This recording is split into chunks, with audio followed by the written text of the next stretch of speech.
Agradecimientos. Quiero agradecer a las siguientes personas los apoyos y colaboraciones de diversa índole recibidos durante los 6 años que duró esta investigación. A Sebastián Batticelli por su lectura atenta desde los inicios de la escritura de la tesis, y sus siempre atinados comentarios, a Jorge Casas y Agustín Santela, que a partir de la revisión de los primeros resultados supieron aportar lo suyo para su mejor consecución, a Virginia Pinou, que leyendo la tesis completa sobre el final de este arduo recorrido me facilitó la tarea en su última etapa. Y no puedo dejar de mencionar a Ariel Facio, mi viejo compañero de todo tipo de andanzas, con quien compartimos y tratamos de construir hace muchos años espacios de discusión sobre estos temas. Agradezco, por supuesto, a mi director Eduardo Rinesi y a mi CEO director Ezequiel Ipar, no solo por los aportes y la supervisión recibidos, sino también y sobre todo por haberme dado el apoyo que necesitaba en un momento particularmente difícil. Igualmente indispensable ha sido el sostén que me dieron Claudia Márcico, Hernán Inverso, Juan Manuel Heredia, Lucía Espeja y, otra vez, Ariel Facio, con quienes además compartimos un compromiso institucional, político y académico que contribuye a dar un sentido colectivo a estas indagaciones. Esta investigación fue posible, por otra parte, gracias a las becas que me otorgó el Consejo Nacional de Investigaciones Científicas y Técnicas, CONICET, que permitieron que pudiera dedicarme exclusivamente a la misma por el transcurso de 5 años. Agradezco el apoyo siempre incondicional que recibí de mi familia, empezando por mis padres, que desde un inicio me animaron cuando decidí dedicarme a esta profesión. Y también el de mis amigos más cercanos y entrañables, ellos saben quiénes son, por lo cual nombrarlos resultaría superfluo. Finalmente, quiero recordar especialmente a mi maestro Mario Gelle, con quien aprendí ante todo que pensar filosóficamente es hacerlo críticamente. Esta investigación la comencé con él, y fue difícil continuar tras su fallecimiento prematuro e inesperado. Sin embargo, tan fuerte habrá sido su marca que incluso después, mientras escribía, me sorprendía por momentos dialogando con él, preguntándome qué opinaría de tal o cual párrafo, de tal o cual idea. Esta tesis procura también, en su espíritu profundo, honrar su memoria. NGP, noviembre de 2013. Presentación. Y el recorrido de la investigación. Las convenciones académicas indican que en la presentación de un trabajo de tesis se deben indicar los propósitos fundamentales de la investigación, algunas de las hipótesis que se defenderán, el modo de abordaje y un breve resumen de cada uno de los capítulos que lo componen. En líneas generales, esta presentación se acoplará a estas convenciones en la medida en que resultan útiles para dar al lector una idea global del trabajo que tiene entre manos. No obstante, la intención subyacente con la cual se ha emprendido esta investigación exige algo más de esta presentación.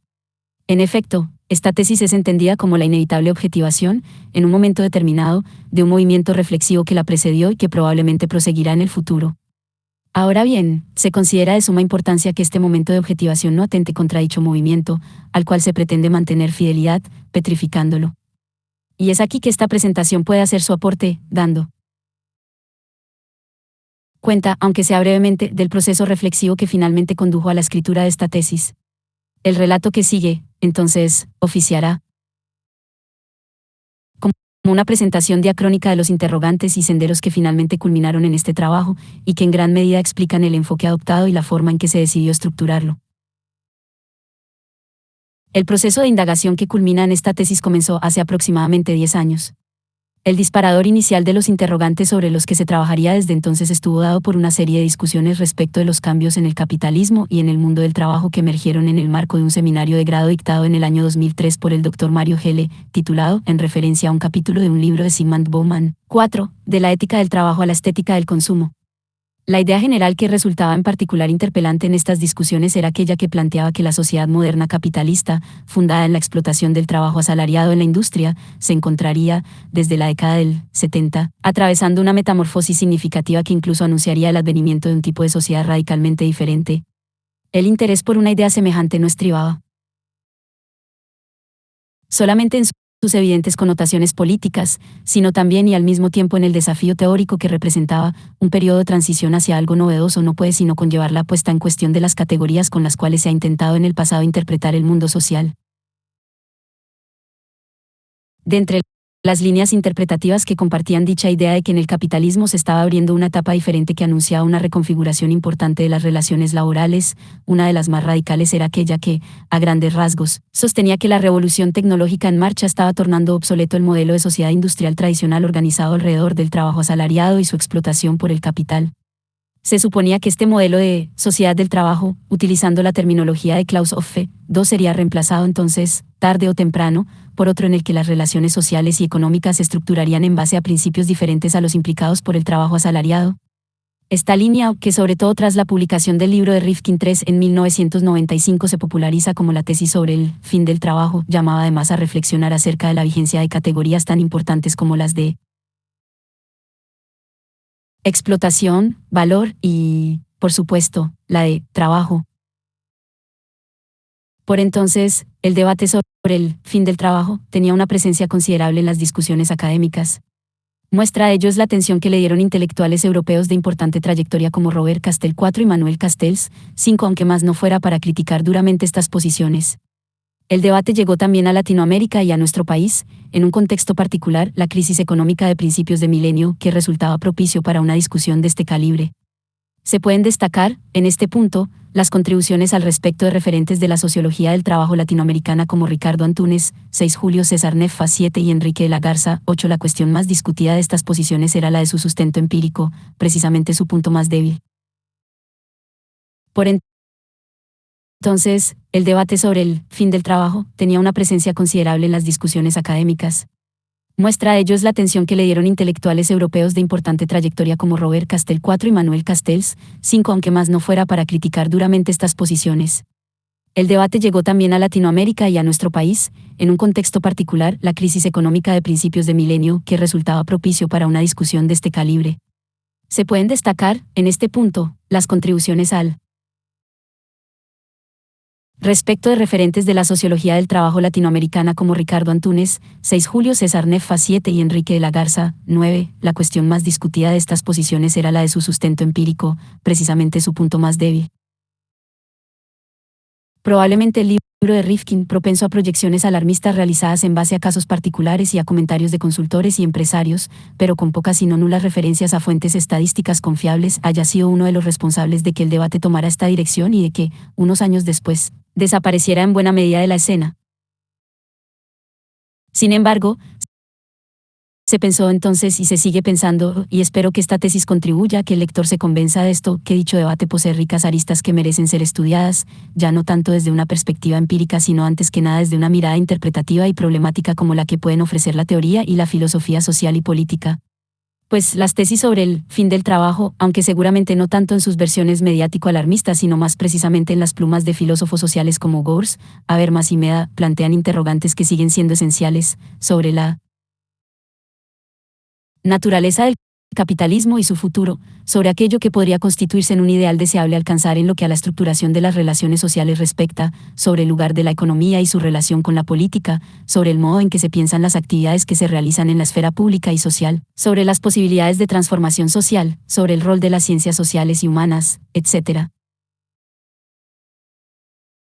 Por otra parte, en la investigación ejerció una influencia considerable una segunda línea interpretativa que venía también explorando estos interrogantes desde una perspectiva que dialogaba y se nutría de la teoría social y la filosofía política, la del denominado autonomismo italiano, que entendía que lo que estaba en marcha era una reconfiguración radical del capitalismo motorizada por la pérdida de centralidad del trabajo industrial y la consecuente hegemonía del llamado trabajo inmaterial, lo cual a la vez permitiría entrever la emergencia de un nuevo sujeto político, que Haddad y Negri denominarían multitud.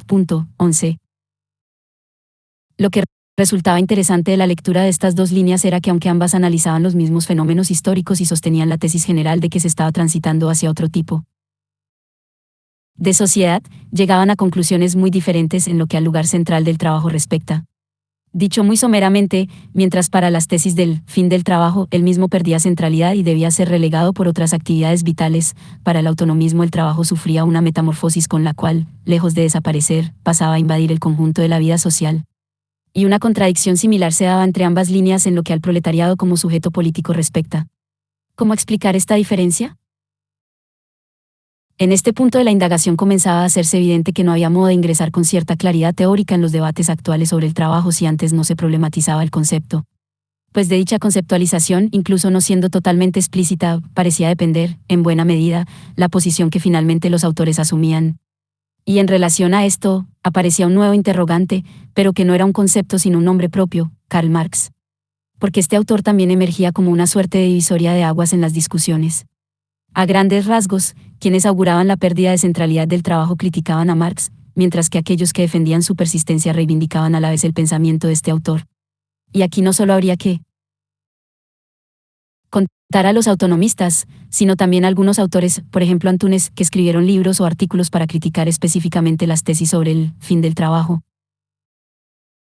Fueron estas coordenadas básicas las que llevaron a que la investigación tuviera que remontarse más atrás de las discusiones actuales, hacia el modo en que distintas vertientes de la teoría social clásica y contemporánea trataban el concepto de trabajo. En particular, se hacía necesario un estudio más sistemático de las obras de Marx sobre crítica de la economía política, empezando por El Capital, pero también los manuscritos de economía y filosofía y los Grundrisse. Por otro lado, las referencias de los teóricos del fin del trabajo llevaban de un modo inequívoco a las teorías sobre la sociedad moderna esbozadas por Hannah Arendt y Jürgen Habermas, así como a sus sendas críticas a Marx. La investigación aquí se guiaba por la hipótesis de que entre Marx por un lado y Arendt/Habermas por el otro, había en juego una discusión sobre la naturaleza de las sociedades modernas que tenían el modo en que se abordaba el concepto de trabajo. Uno de sus núcleos explicativos, y que a esta discusión seguirían estando en buena medida atados los debates actuales sobre la centralidad del trabajo. Sin embargo, esta hipótesis planteaba en principio dos riesgos, que luego se convertirían en dos desafíos a enfrentar. Primer riesgo, la posible reducción del debate a una cuestión meramente terminológica, lo cual llevaría a sostener que las diferencias entre los planteos obedecen simplemente a que el término trabajo ha sido definido de una manera distinta en cada uno de ellos. Un estudio que partiera de esta premisa, lo máximo a que podría aspirar es a clarificar los términos del debate para finalmente disolverlo. Se mostraría entonces que la discusión es falsa, en el sentido de que, en realidad, no se está hablando de lo mismo mientras se cree erróneamente estar haciéndolo. Se trata de un modo de proceder que evidentemente recuerda a lo que el positivismo lógico pretendía hacer con la metafísica, aclarar los términos y las definiciones para disolver los problemas metafísicos, mostrando que segundo riesgo, dejarse seducir por el camino fácil a que podría invitar el esencialismo filosófico /diagonal o antropológico. Con esto me refiero a la operación de justificar la pertinencia de un término por su arraigo en algún tipo de esencia. Tradicionalmente, la filosofía buscó fundamentar la correspondencia entre las palabras y las cosas con la referencia a instancias esenciales, como la substancia. Antigüedad, Dios, cristianismo, o el hombre, modernidad. Ahora bien, como mostraron desde diferentes perspectivas autores como Foucault, Diez Baudrillard y también, como podremos ver en esta investigación, algunos de los pensadores que intervienen en el debate sobre el fin del trabajo, el concepto de trabajo ha sido defendido con frecuencia y sobre todo desde una parte importante de la tradición marxista, apelando a la idea de una esencia humana. Desde este prisma, el trabajo sería un atributo esencial del hombre, y eso explicaría su centralidad.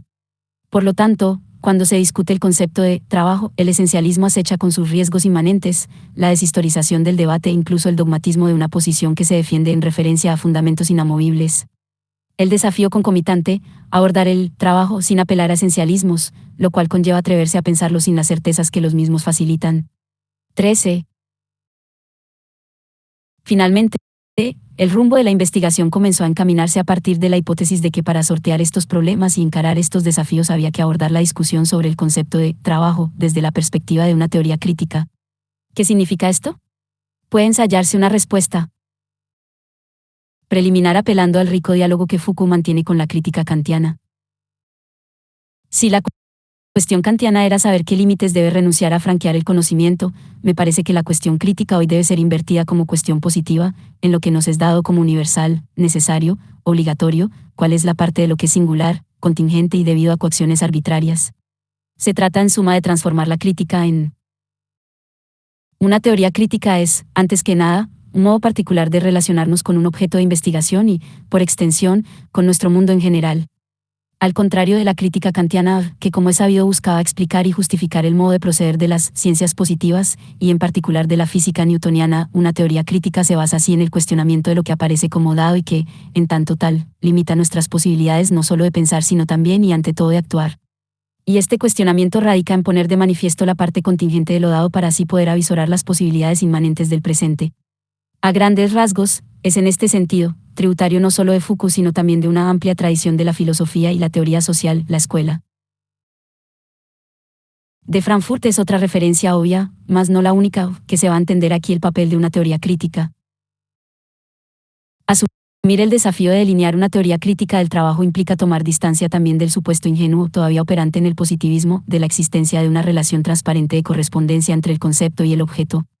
La célebre afirmación de Nietzsche según la cual no hay hechos, solamente interpretaciones, 64, es también el punto de partida de una teoría crítica. Pero no se trata de una cuestión meramente epistemológica, sino también y al mismo tiempo política. Porque como muy bien lo vio la Escuela de Frankfurt, aceptar como horizonte último de la indagación el objeto tal como parece presentarse en la experiencia, es también una forma de cosificar lo existente.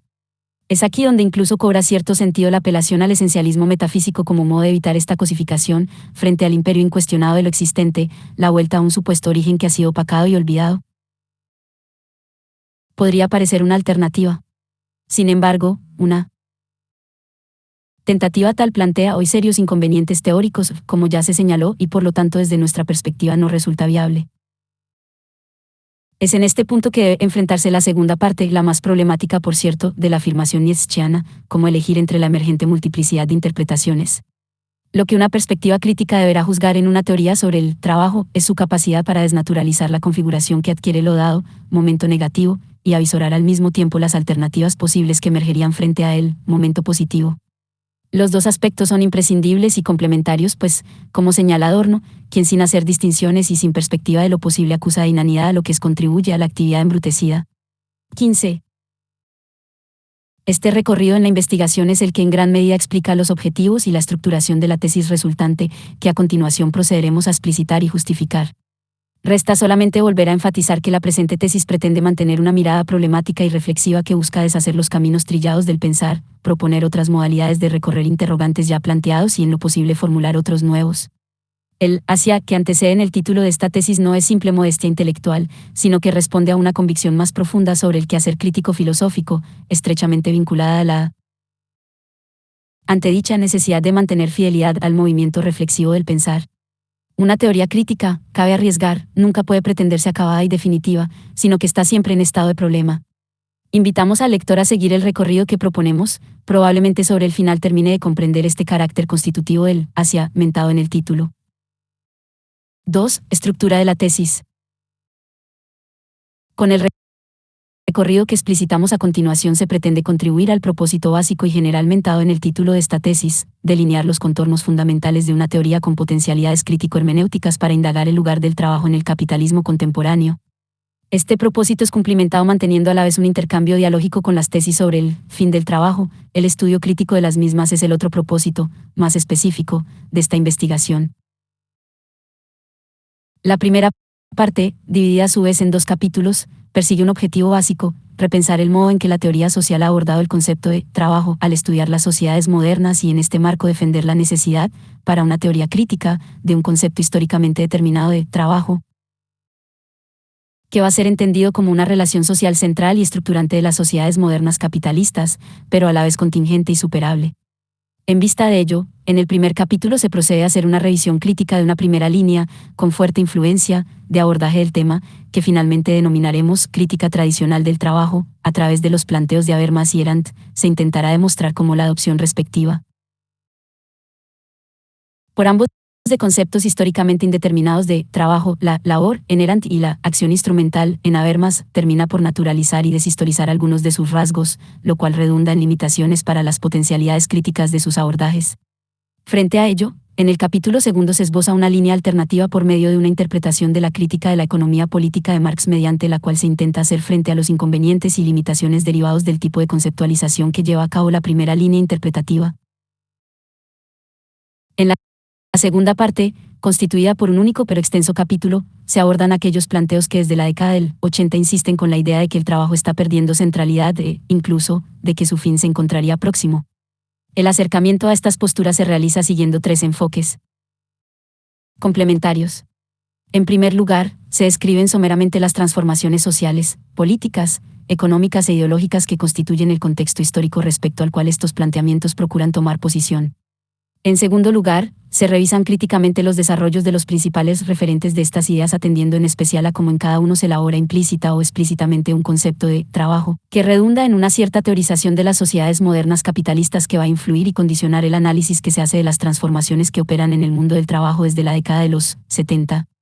A partir de estas exposiciones se adopta, finalmente, un enfoque más sistemático y general, con el cual se procura recoger los distintos sentidos en que, en esta discusión, se habla de una pérdida de centralidad del trabajo, haciéndose un balance de los principales argumentos que se esbozan y de las críticas que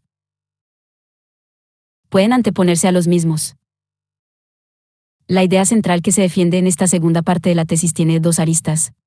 Por un lado, se trata de mostrar que estos discursos que anuncian una pérdida de centralidad del trabajo se inscriben dentro de los marcos teóricos generales trazados por Erand y Habermas, lo que en la primera parte denominamos crítica tradicional del trabajo, heredando por eso sus limitaciones en lo que a la construcción de una teoría crítica refiere.